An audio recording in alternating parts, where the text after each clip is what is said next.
Oke, Sobat Info, kembali lagi di channel YouTube Info Milenial. Masih pembahasan tentang pupuk organik ya. Kenapa organik, dan organik? Ya, organik bukan hanya persoalan tentang teknik membuat pupuk, membuat nutrisi bagi tanaman yang bersumber dari bahan-bahan organik, artinya bukan bahan sintetis ya. Tetapi lebih kepada organik ini adalah bagaimana kita membangun mental ya. Kenapa mental? Karena mental dan sikap itu adalah dasar yang paling utama dalam melakukan pertanian organik. Nah, mental ini dibutuhkan ya agar kita tetap yakin, konsisten pada prinsip bahwa kita memilih jalan bertani dengan menggunakan metode organik.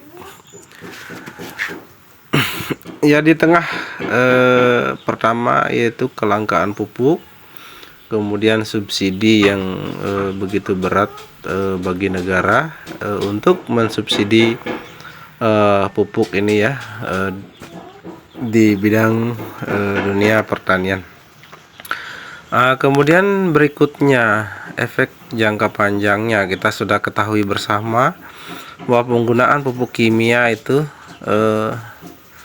secara bertahap dia bisa merusak kondisi tanah. Kita jumpai ya lahan yang dulunya subur dengan pemakaian pupuk kimia sedikit saja, itu tanaman sudah bisa kita panen dengan baik. Tetapi bertahap secara berangsur-angsur setiap tahunnya harus penggunaan pupuk itu harus ditingkatkan baru bisa menghasilkan panen yang lebih baik lagi. Kemudian sampai pada puncaknya penggunaan pupuk sampai di atas dosis umumnya itu malah panen masih dikategorikan sangat rendah, sehingga petani pada akhirnya mengalami kerugian, biaya produksi mahal tetapi hasil panen sangat rendah.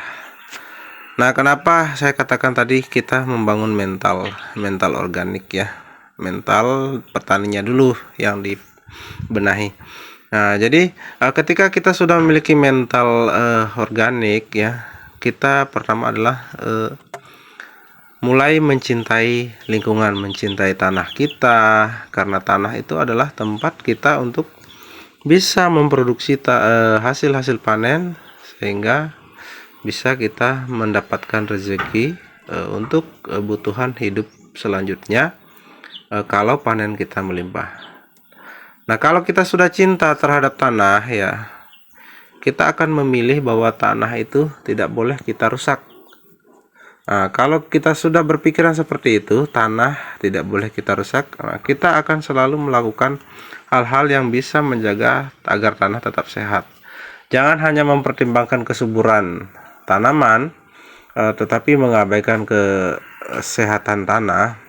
Kalau kita sudah bermental organik, kita akan senantiasa menjaga tanah itu tetap sehat dan tentunya tetap subur. Nah, bagaimana langkah-langkahnya? Beberapa pakar-pakar kita di bidang pertanian organik sudah banyak sekali memberikan tuntunan-tuntunan, bisa kita akses melalui YouTube, Google, dan lain sebagainya. Nah, di sini saya hanya sharingkan sebagian kecilnya.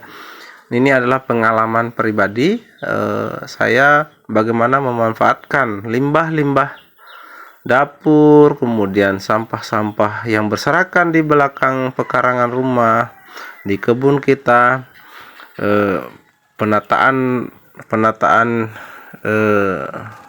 kembali ya, yang dulunya salah kita memaknai konsep berkebun yang biasanya harus menggunakan herbisida, insektisida, pupuk kimia secara berlebihan. Nah, inilah berangkat dari situ saya jadi hari ini bukan bermaksud menggurui, tetapi bagaimana kita sama-sama membangun mental organik ini Ternyata dengan memanfaatkan sampah limbah dapur saja kita sudah bisa bertani organik ya. Di luaran sana tentunya lebih banyak lagi teori-teori tentang bertani organik yang luar biasa, sangat mungkin untuk kita lakukan dengan beralih total dari pertanian kimia menjadi pertanian organik ya. Ini saya ilustrasikan secara sederhana saja ya. Tadi saya sudah mencacah sampah kulit pisang ya. Kulit pisang ini yang pisang yang tidak sampahnya yang tidak terpakai, kemudian ada mungkin yang sampah sayuran, limbah dapur dan sebagainya. Itu saya masukkan ke dalam wadah seperti ini. Nah, tadi embernya ini bertumpuk ya. Bagian atas itu adalah tempat sampah padat. Ini bagian bawahnya itu adalah tetesan air dari sampah ini yang umumnya biasanya dikatakan adalah lindi. Nah, ternyata lindi dari bahan-bahan organik ini tidak berbahaya bagi tanaman ya. Kenapa tidak berbahaya? Jadi lindi seperti ini kita akan proses lagi. Nah, dia setelah ini panen ya, ini usia dalam tong ini ya minimal dia harus 1 bulan lah, 1 bulan dalam tong, dalam ember ini. Kemudian baru kita panen, masukkan ke dalam. Cara memanennya, masukkan ke dalam botol.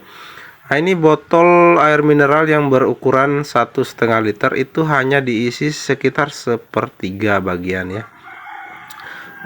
Jadi maksimal dia di 500 ml isi. Kemudian setelah itu proses lanjutannya itu botolnya ditutup. Ini kita jemur ya, kita jemur selama lebih kurang itu minimal 2-3 minggu, semakin lama semakin bagus ya. Nah, nanti setelah proses penjemuran ini warna lindi ini akan berubah dari agak berwarna orange, itu kuning orange ya, itu akan berubah menjadi kecoklatan dan kehitaman ya. Itu tanda pertama. Kemudian dari tanda kedua, aroma ya. Aroma kalau pada saat kita panen ini baunya sangat menyengat ya, sangat berbau asam ya, sebagaimana bau sampah yang busuk. Jadi kita panen pun harus menggunakan masker ya. Ini setelah kita melakukan proses penjemuran gitu ya, setelah tahap penjemuran sekitar minimal 3 minggu dan ditandai dengan berubah warna kecoklatan atau kehitaman, itu baunya akan lebih lembut ya, tidak lagi menusuk di hidung. Nah, setelah cairan lindi ini berbau lembut, nah itu baru bisa kita aplikasikan ke tanaman. Nah, boleh digunakan langsung ke tanaman dengan cara dilarutkan dalam air, boleh juga untuk sebagai biang dekomposer ya, dekomposisi ya, untuk melakukan proses pengomposan bahan organik lainnya ya. Saya kira sangat mudah kalau kita sudah bermental organik. Segala sesuatu yang bahan-bahan organik yang tersedia di sekitar kita itu bisa kita manfaatkan menjadi pupuk organik yang bermanfaat. Oke, demikian dulu kesempatan kita kali ini, semoga bermanfaat. Jangan lupa like, komen, dan share ya. Sarannya boleh dicantumkan di kolom komentar. Oke, terima kasih, salam info.